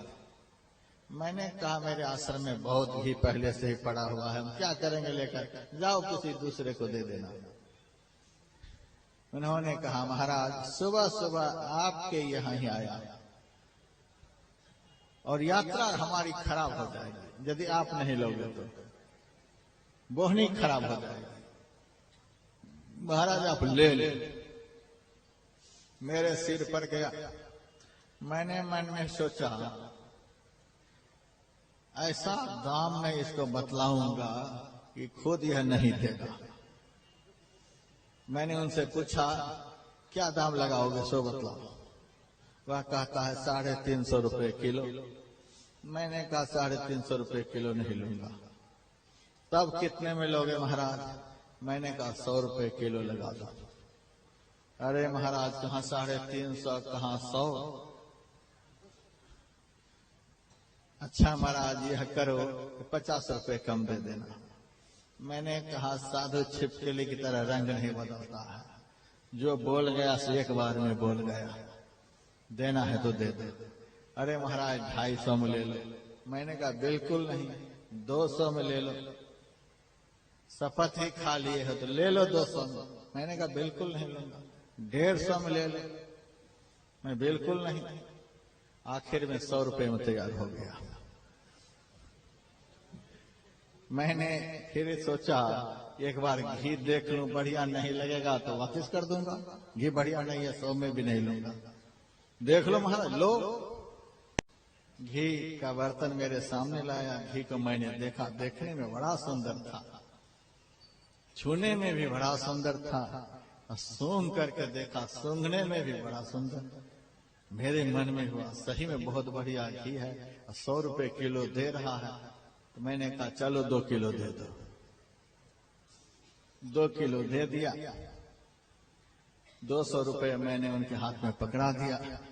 200 रुपए लेकर गेट से बाहर निकला। मैं तो गेट के अंदर हंस रहा था। सुबह सुबह मैंने उस बनिया को ठग लिया। 200 रुपए में 2 किलो गाय का घी ले लिया। बड़ा खुश हो रहा था। महात्मा बन करके मैंने बनिया को ठग लिया। लेकिन तुरंत हमारे अंदर दया आई कि सुबह सुबह वो आया था और मेरे पास से ठगा करके चला गया। कहीं दुखी तो नहीं हो गया है? साधु का जीवन तो संसार को सुख देने के लिए होता है, और मेरे पास से सुबह सुबह यह दुखी होकर के चला जाएगा तो अच्छा नहीं होगा। साधु के नाम पर कलंक हमको लग जाएगा। एक बार गेट के बाहर देखूं तो सही, ज्यादा दुखी तो नहीं है। गेट के बाहर जब झांक करके देखा तो वो हंस रहा था। गेट के बाहर वह हंस रहा है, गेट के अंदर मैं हंस रहा था। हमने सोचा हाय हाय तो अनर्थ हो गया। अब कौन ठगाया पता नहीं। बढ़िया ठगाया कि बाबा जी ठगाया, दो में से कौन ठगाया? हंस तो दोनों रहा, कौन ठगाया कुछ पता नहीं चल रहा है। फिर मेरे मन में हुआ अब खाने के समय पता चलेगा कि ठगाया कौन। शनिवार का दिन था, आश्रम में खिचड़ी बनी थी, बहुत सारे लोग काम करने के लिए आए हुए थे। मैंने रसोइया से कहा 2 किलो घी को गर्म करो और खिचड़ी के ऊपर चला दो, सारे काम करने वाले खा लेंगे। कढ़ाई को आग के ऊपर डाल दिया और उसमें घी भी डाल दिया। जैसे जैसे कढ़ाई गर्म होती गई वैसे वैसे घी भी गर्म होता गया। धीरे धीरे जब आग तेज हो गई तो घी से धुआं निकलने लगी। धुआं निकलते निकलते 10 से 15 मिनट तक में सारा घी धुआं में उड़ गया। 50 ग्राम भी घी बचा नहीं कि मैं स्वाद भी लेता कि घी था कि क्या आफत था, कुछ पता नहीं चला, सब घी धुआं में उड़ गया।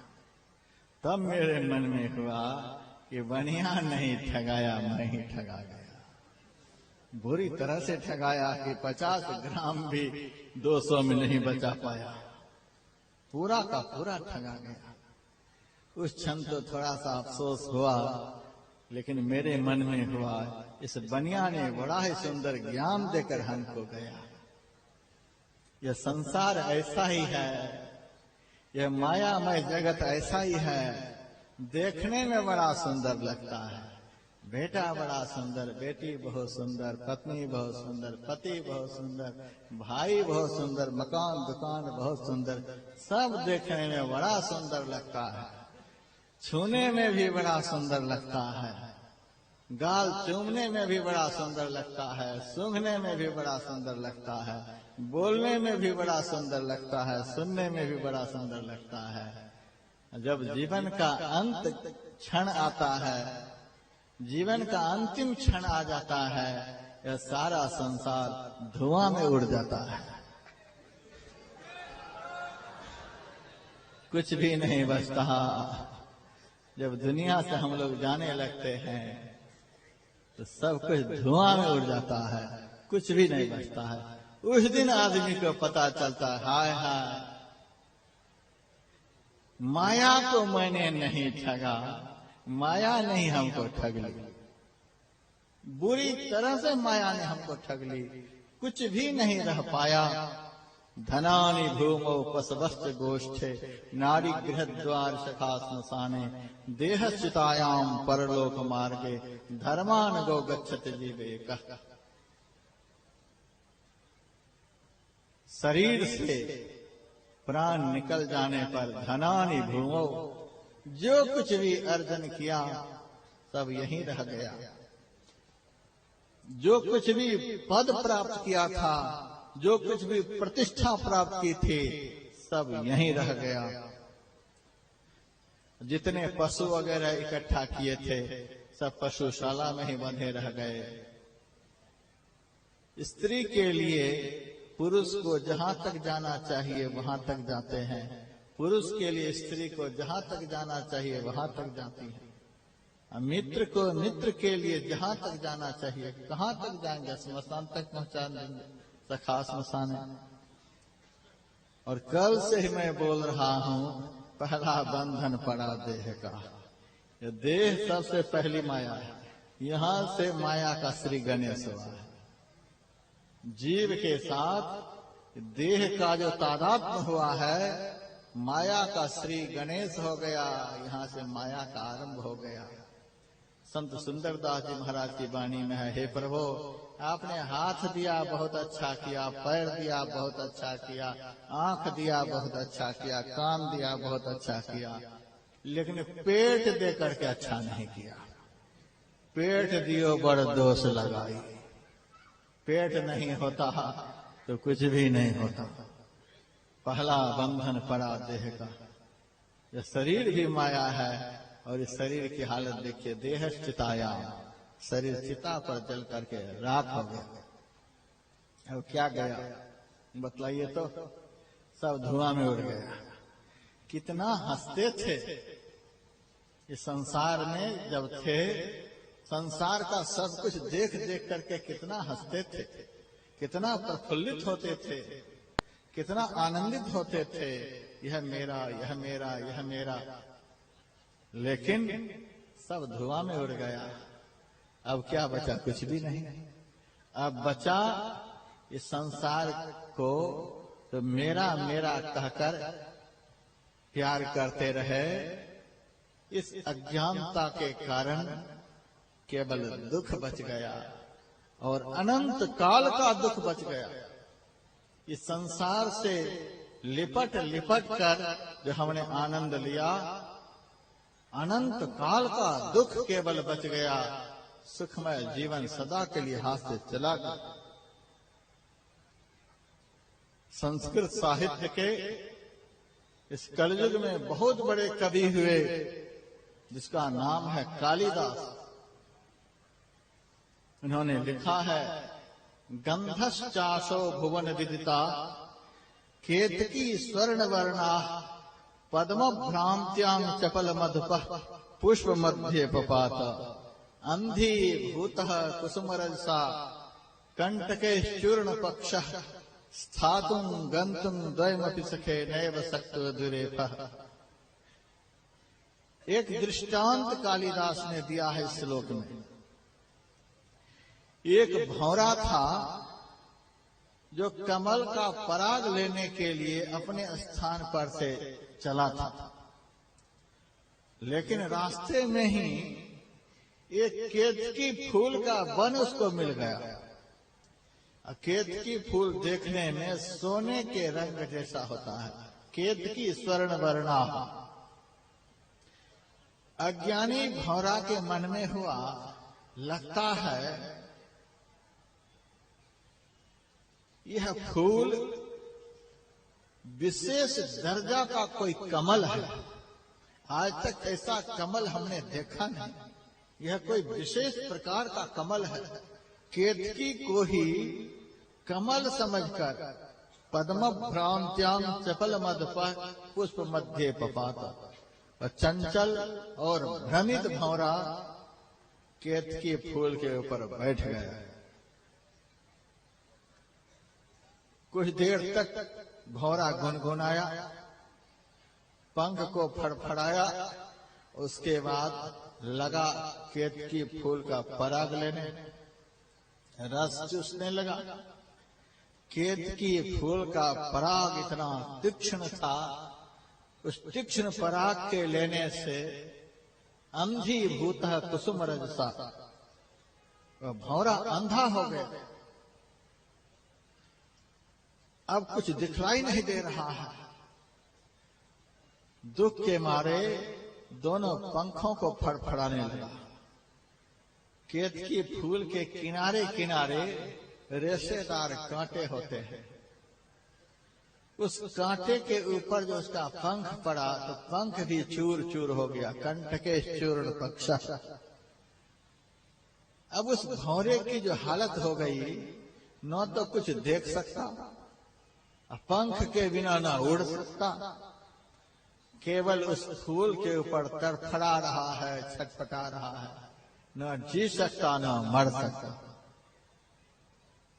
उस भौरे को माध्यम बनाकर माया मोहित संसार के लोगों को कालिदास ने बड़ा ही सुंदर ज्ञान दिया। संसार के जितने मनुष्य हैं, जब दुनिया में आए तो क्या लक्ष्य लेकर के आए? कपिल गीता में लिखा हुआ है, जब जीव माता के गर्भ में रहता है तो माता के पेट में जहां मल मूत्र बनता है वहीं पर उसका मुंह होता है। बंद पिंजरे की तरह वह कैद रहता है, हिल भी नहीं सकता है। माता के पेट के कीटाणु उस बालक के कोमल शरीर का दंशन करता है। माता जब तीखी तीखी चीजें खा लेती हैं, नमकीन खा लेती हैं, उससे जो तीक्ष्ण रस शरीर में बनता है, उस तीक्ष्ण रस का संस्पर्श उस बालक के कोमल शरीर से होता है तो बालक का शरीर जलने लग जाता है। एक एक क्षण उस बालक का कल्प के समान बीतता है। उस समय वह बालक परमात्मा से प्रार्थना करता है, प्रभु इस महानतम कष्ट से हमको कब बाहर निकाला जाएगा, यहाँ से हमको कब बाहर निकाला जाएगा। तो भगवान कहते हैं, यहां से तू क्यों बाहर निकलना चाहता है सो बता। जीवात्मा और परमात्मा का वहां संवाद हुआ है। जीवात्मा कहता है, हे प्रभु एक एक क्षण हमारा यहाँ कल्प के समान बीत रहा है, ऐसी पीड़ा दुनिया में कहीं भी नहीं हो सकती। जैसे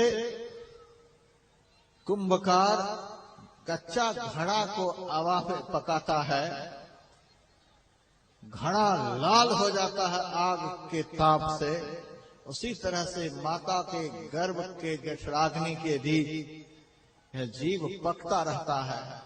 महाराज बड़ी पीड़ा हो रही है। भगवान कहते हैं, तो तू क्या चाहता है सो बता। महाराज मैं यहां से निकल जाना चाहता हूं, जल्दी से यहां से निकल जाना चाहता हूं। भगवान कहते हैं, यहां से निकलकर तुम क्या करोगे सो बताओ। बताओ क्या करोगे। वह जीव कहता है, महाराज यदि आप मुझे यहां से बाहर निकाल देंगे तो मैं आपका इतना भजन करूंगा, इतना भजन करूंगा कि दोबारा इस कष्ट में कभी आना नहीं पड़े। अच्छा, और तो कोई काम नहीं करेगा, सो बोल जा यहां से, बढ़िया साफ साफ बोल जा। तो कहकर जा रहा है, मैं आपका इतना भजन करूंगा, इतना भजन करूंगा कि दोबारा कष्ट में आना नहीं पड़े। तो दूसरा कोई काम तो नहीं पकड़ लेगा। महाराज दूसरा कोई काम नहीं करेंगे। तो सुन, दूसरा काम यदि पकड़ लेगा तो क्या करूंगा सो बता। तब चुप हो जाता है। दगा तो पहले से ही है, काम तो दूसरा ही करना है, तो चुप हो जाता है। भगवान कहते हैं, चुप होने से काम नहीं बनेगा, बोल कर जाना पड़ेगा। यहां से यदि तुमको बाहर निकाल दूंगा तो करोगे क्या सो बता।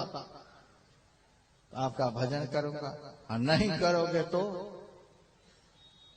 महाराज आप ही बतलाइए मैं क्या बोलूं। भगवान कहते हैं, तू मेरे सामने से यह बोल कर जा, यदि भजन नहीं करूंगा तो फिर से यहीं पहुंचा देना। हमें निकालने के लिए ही आता है, फिर से घुसाने के लिए भी आता है। संत तुलसीदास जी महाराज की वाणी में इस दृश्य का वर्णन हुआ है।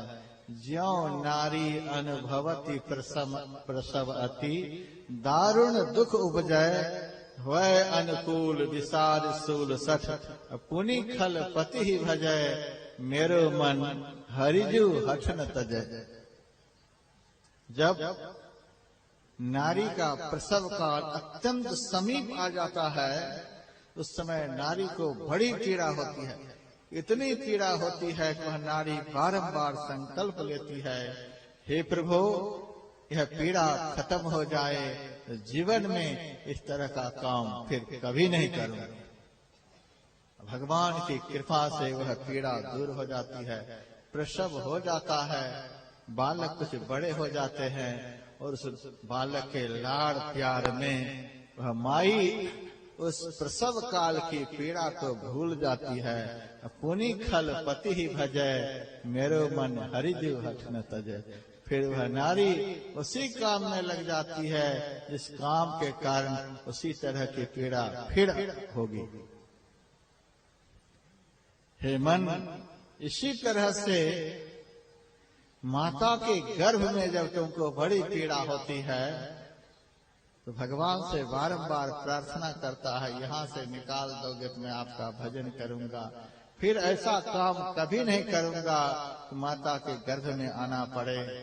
और जब भगवान बाहर निकाल देते हैं तो पुनि खल पति ही भजे, फिर उसी काम में लग जाते हैं। बहुत भक्तों से मैं पूछता हूँ क्या कर रहे थे, हमारा समय नहीं मिलता है, चले गए थे मुंबई काम करने के लिए, खेतों के काम में फंसे हुए थे महाराज, दफ्तर में फंसे हुए थे महाराज, फैक्ट्री से कभी फुर्सत ही नहीं मिलती है महाराज। संत कहते हैं यमराज के जब अदालत चढ़ोगे पूछेगा हाकिम तो क्या तुम कहोगे, एक ना एक दिन तो यहाँ से जाना ही पड़ेगा। और जो भगवान से प्रतिज्ञा करके बाद में मुकर जाता है, प्रतिज्ञा फेल हो जाती है, उल्टा रास्ता पकड़ लेता है, तो ऐसे अधम जीव के लिए करुणानिधान भगवान यमराज बन जाते हैं। पापियों के लिए भगवान यमराज का रूप धारण कर लेते हैं।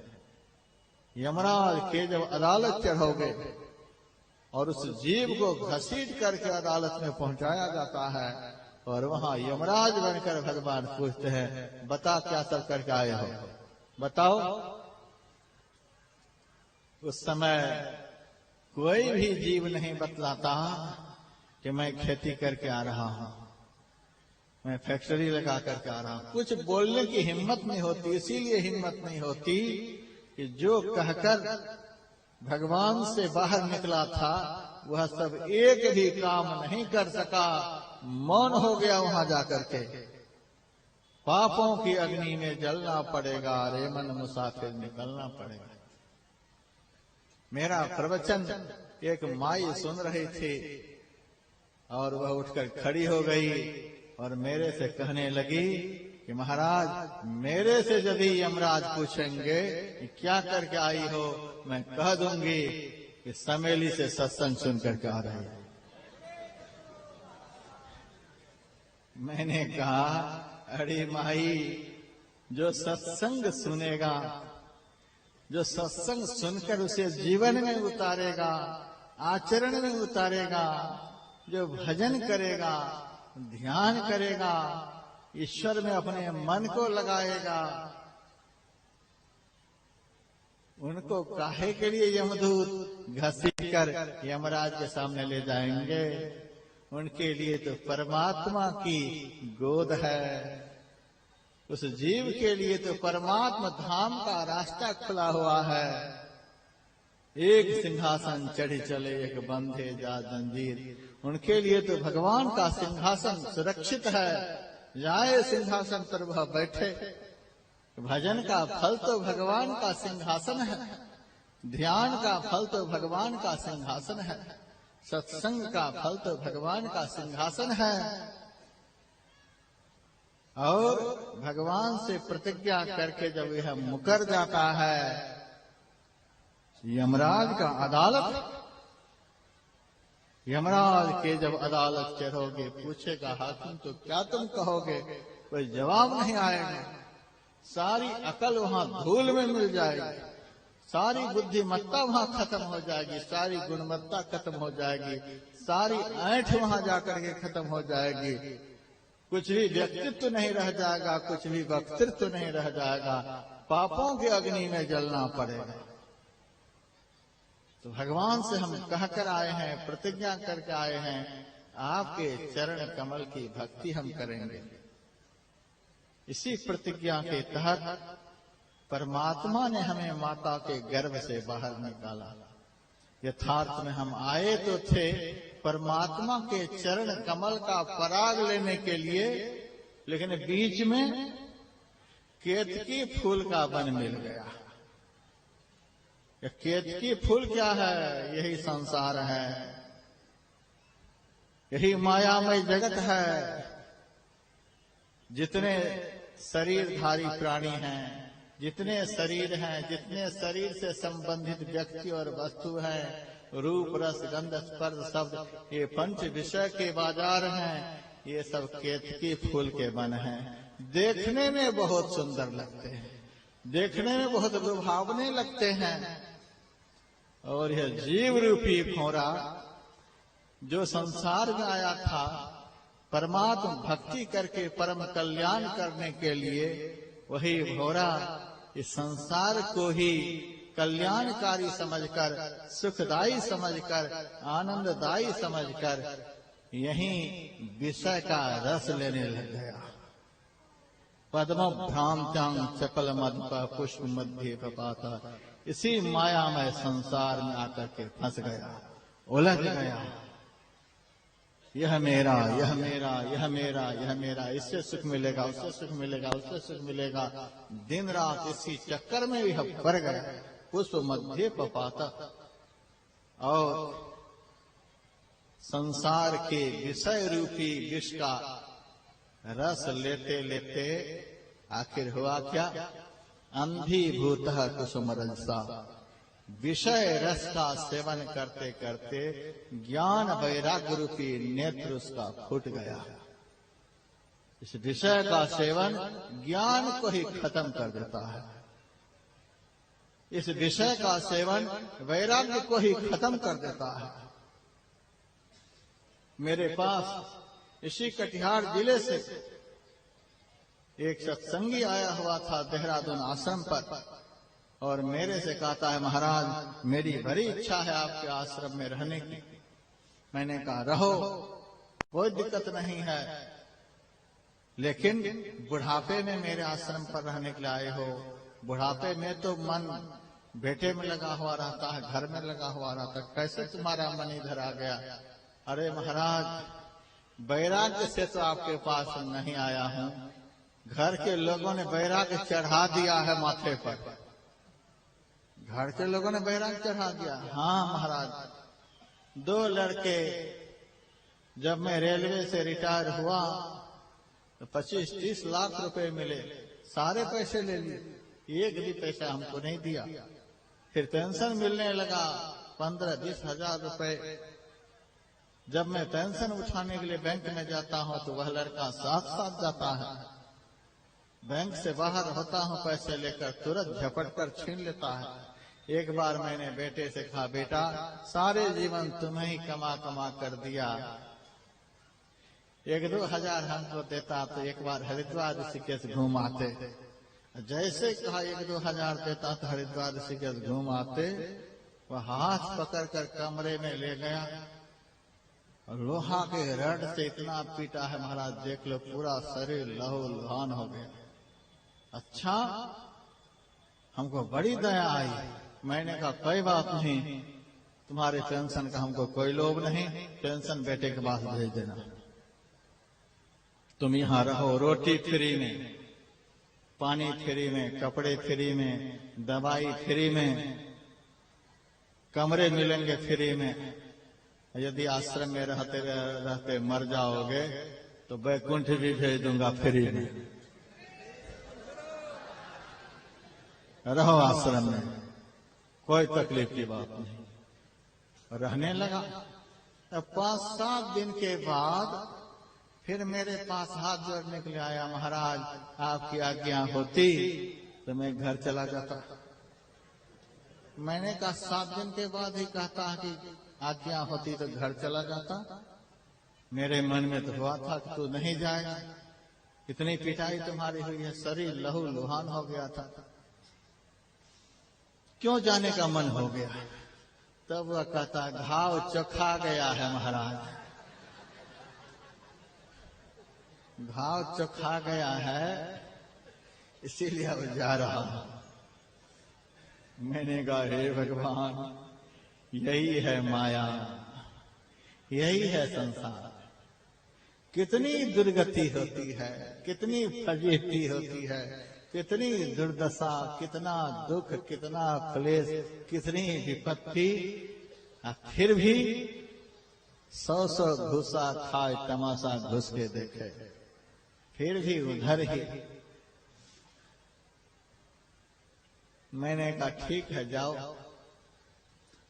ताजा हो जाए तो यहां आ जाना, और चोखा जाए तो वहां चला जाना। साधु के पास आ जाओगे तो चोखा जाएगा। संसार विषय का जो भाव है, मायामय जगत की जो पीड़ा है, संत की शरण में आने से, साधु की शरण में आने से वह पीड़ा खत्म हो जाती है।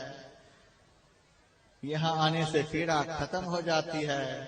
दुनिया के मायावी लोग ताजा करने के लिए फिर दुनिया में घुस जाता है। अब साधु महात्मा करे क्या?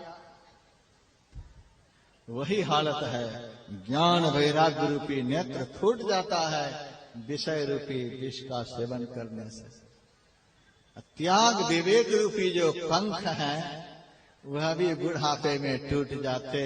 कितनी भी दुर्गति संसार में हो, कितना भी कुछ घर में हो, लेकिन अब त्याग हो नहीं सकता।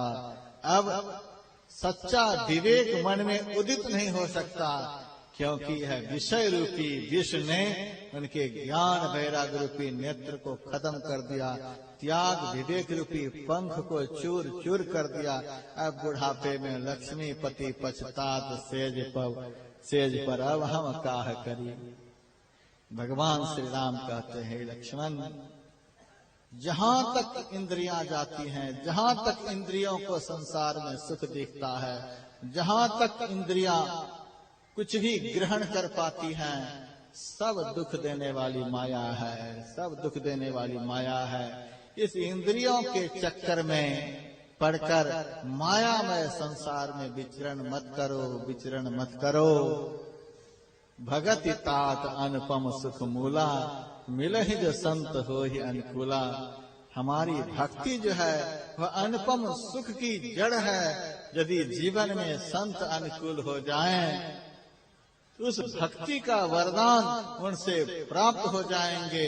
इस भक्ति के करने से मैं द्रवीभूत होकर उस भक्त को शाश्वत आनंद, शाश्वत सुख प्रदान कर देता हूँ। इंद्रियों के विषयों के चक्कर में लक्ष्मण मत पड़ना। संत की शरण में जाकर हमारी भक्ति का वरदान प्राप्त कर और हमसे शाश्वत आनंद प्राप्त कर लेना, यही हमारा तुमसे आग्रह है। और आप लोगों से भी हमारा आग्रह है। सारी बातें तो बता दी गई हैं। अब आप लोगों की इच्छा विषय रस पी करके भौरे की तरह छटपटा करके मर जाने की इच्छा है तो मर जाए, हम क्या करेंगे। और भगवत भजन करके आनंद के सागर में डूब जाना है, हमको भी बड़ा आनंद आएगा। हरिद्वार से चल करके इतना परिश्रम करके आया और हमारे प्यारे भक्त इस आनंद का अनुभव करने लग गया। हमारा प्यारा भक्त आनंद के सागर में डूब रहा है, हमारा भी आना सार्थक हो जाएगा। भगति तात अनुपम सुख मूला। हे तात, हे भाई, हमारी भक्ति अनुपम सुख की जड़ है। जैसे जड़ से वृक्ष बनते हैं, वृक्ष से पत्ते होते हैं, पत्ते से फूल होते हैं, फूल से फल होते हैं, फल से रस होते हैं। उस रस के पीने से पौष्टिकता बढ़ती है, शरीर की ताकत बढ़ती है। उसी तरह से हमारी जो भक्ति है, हमारी भक्ति के करने से ज्ञान बढ़ते हैं, विवेक बढ़ते हैं, वैराग्य बढ़ते हैं, त्याग बढ़ते हैं, दैवी संपदा के सारे सद्गुण बढ़ते हैं और वह सुख बढ़ता है जिस सुख का सृष्टि के अंत में भी कभी अंत नहीं होता। ऐसा सुख हमारी भक्ति से बढ़ता है। बहुत बार मैंने प्रवचन के क्रम में आप लोगों को सुनाया है, पिता से पुत्र को दुख हो सकता है, संभव है। पुत्र से पिता को दुख हो सकता है, संभव है। भाई से भाई को दुख हो सकता है, संभव है। पति से पत्नी को दुख हो सकता है, संभव है। पत्नी से पति को दुख हो सकता है, संभव है। मित्र से मित्र को दुख हो सकता है, संभव है। संसार के किसी भी पदार्थों से जीवन में दुख हो जाए यह शाश्वत संभव है, लेकिन परमात्मा की भक्ति करने से जीवन में कभी दुख हो यह कभी संभव नहीं है। जब भी मिलेगा तो सुख ही मिलेगा, भगवान का वचन है। मनुष्य की बात पर कभी भरोसा मत करना, इसकी बात कब पलट जाए ठिकाना नहीं। और संत भगवंत की बात पर कभी संदेह नहीं करना, ब्रह्मांड पलट जाएगा लेकिन संत भगवंत की बात कभी पलट नहीं सकती।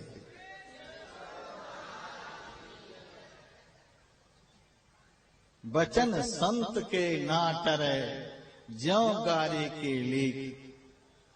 संत वचन पलट नहीं सकता, भगवंत वचन पलट नहीं सकता।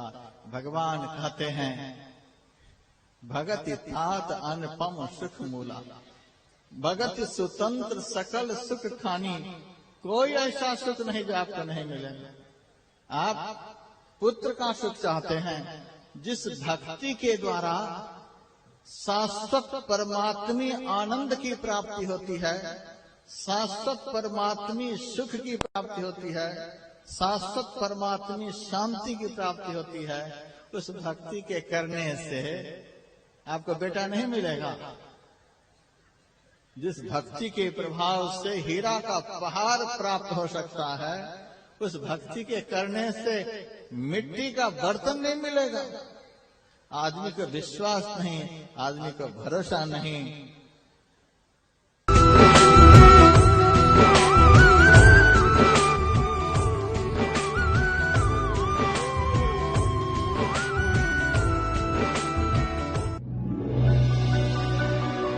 God bestowed Odisha with nature's